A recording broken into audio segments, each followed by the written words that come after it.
tersebut, kawan-kawan. Kita bukanlah NGO yang dididik, yang dibina oleh para founder asing, kawan-kawan.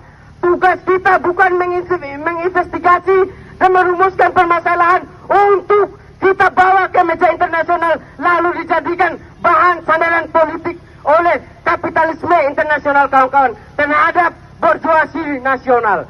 Melainkan bagaimana bahan investigasi tersebut disebarkan ke rakyat, dijadikan dasar untuk rakyat memberontak dan melawan kekuasaan nasional yang ada hari ini, kawan-kawan. Prabowo tidak berani serta-merta menjalankan sistem sosialisme jika rakyatnya tidak jujur dalam sejarah masa lalunya, kawan-kawan. Nah, kita tidak pernah mengalami masa-masa itu, yang kemudian situasi ini kita alami lagi. Dan kami ingatkan ke pihak kepolisian, kalian adalah buatan sipil. Kalian adalah buatan sipil, buat keringat darah rakyat. Adanya kalian bisa merubah hari ini, kawan-kawan semua. Jika mereka lupa bahwa di tahun 65 sampai ke sini mereka dikendali oleh tentara semua, kawan-kawan. Dan perjuangan rakyatlah melahirkan kalian hari ini. Perlu kita ingatkan sekali lagi bahwa situasi ini terjadi merupakan akumulasi transisi pemerintahan yang dari Jokowi ke Prabowo memang benar-benar berubah, kawan-kawan. Situasi otoriter yang dipraktekkan di Jokowi dilanjutkan oleh Prabowo, kawan-kawan. Kenapa kita menyebut itu otoriter, kawan-kawan? Dari RKUHP, dari Undang-Undang KPK, Omnibus Law, September Hitam merupakan kejadian yang buruk, demokrasi yang buruk buat rakyat Indonesia, lebih khususnya mahasiswa, banyak korban. Peristiwa itu terjadi ketika rezim Jokowi berkuasa dan dilanjuti oleh Prabowo dengan janji-janji palsunya, kawan-kawan. Untuk kawan-kawan semua, sebelum kita membuka aksi kita, mari kita menyanyikan lagu Indonesia Raya, kawan-kawan. Situasi ini, kami nggak perlu sebut nama, tapi kita tahu pertarungan politik. Jokowi ingin lindungi Gibran. Kemudian 10 tahun Jokowi membangun kekuasaan dan memotong generasi di institusi kepolisian dan di institusi TNI, kawan-kawan. Yang itulah membuat hari ini pertarungan bintang. Mereka memanfaatkan situasi supaya mengambil alih. Ditambah pertarungan geopolitik yang kencang, kawan-kawan. Banyak tentara-tentara kita yang dididik langsung oleh CIA, kawan-kawan. Yang dididik langsung oleh Amerika Serikat. Yang akhirnya mereka sendiri yang membuat keributan sebenarnya, kawan-kawan.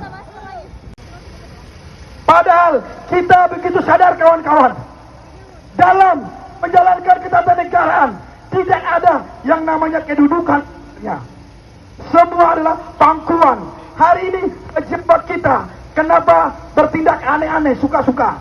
Karena wewenang dan kekuasaan dianggap sebagai kedudukan, bukan sebagai pangkuan. Ketika itu sebagai pangkuan, yang mereka pangku adalah kepentingan rakyat. Rakyatlah yang harus dipangku, bukan tuannya, bukan tuan tanahnya, bukan bourgeoisie nasionalnya, bukan yang menjatuhkan rezim otoriter di Sudan. Kawan-kawan, ketika kita mengingat tahun 2022, jatuhnya yang disebabkan oleh kemarahan rakyat bukanlah permasalahan yang datang dari tuntutan populis, tetapi adalah permasalahan yang paling mendasar, yaitu persoalan pangan, kawan-kawan. Kawan-kawan, hari ini ekonomi, sosial, politik, dan keadaan budaya kita benar-benar sangat terprosot.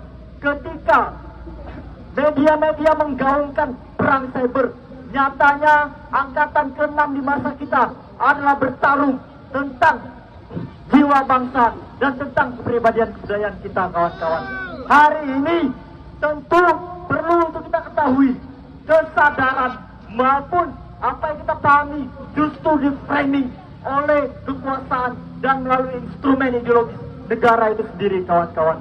Kawan-kawan, jika kita mengingat bahwa penderitaan paling mendasar daripada masyarakat kita bukanlah permasalahan yang terkait dengan hukum tertulis, tetapi persoalan paling mendasar adalah permasalahan tanah, kawan-kawan.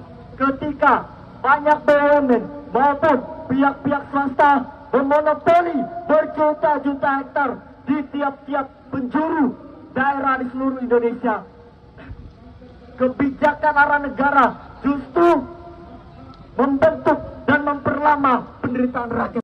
Terima kasih kepada teman-teman semua, teman-teman seperjuangan yang hari ini sudah ikut. Ekonomi. Kita paham betul bagaimana ketika sebuah negara tidak mampu bersandar terhadap konstitusi, tidak mampu membangun perekonomian berbasis dengan masyarakat, maka saya pastikan bangsa akan membawa kepada imperialisme, kawan-kawan. Kita paham betul bahwasannya ketika bangsa kita, ketika perekonomian kita dibangun di atas kebijakan imperialis, maka kebijakan-kebijakan kita, undang-undang yang bakal dirumuskan oleh DPR akan bermuara terhadap kepentingan imperialis, kawan-kawan. Kawan-kawan, secara harafiah kita paham betul bahwasannya orang-orang di dalam sana adalah wakil kita. Sejatinya daulat ada di tangan rakyat, ada di tangan kita, kawan-kawan. Tapi apa yang sekarang mereka lakukan, kawan-kawan, mereka sama sekali tidak merepresentasikan apa suara hati rakyat, kawan-kawan. Mereka sekarang menjadi katu, menjadi budak oligarki dan imperialisme, kawan-kawan. Kawan-kawan, Bapak Proklamator kita, Bapak Bung Karno pernah mengatakan bahwasannya Trisakti Bung Karno lah yang menjadi fondasi dalam pembangunan bangsa kita, kawan-kawan, yaitu kedaulatan di bidang politik, berdikari di bidang ekonomi dan kebudayaan, kawan-kawan. Tapi apa yang sekarang kita lihat, kawan-kawan, daulat politik kita telah dimonopoli, kawan-kawan. Politik kita yang menembakkan daulat rakyat telah dimonopoli oleh segelintir oligarki dan elit-elit ekonomi.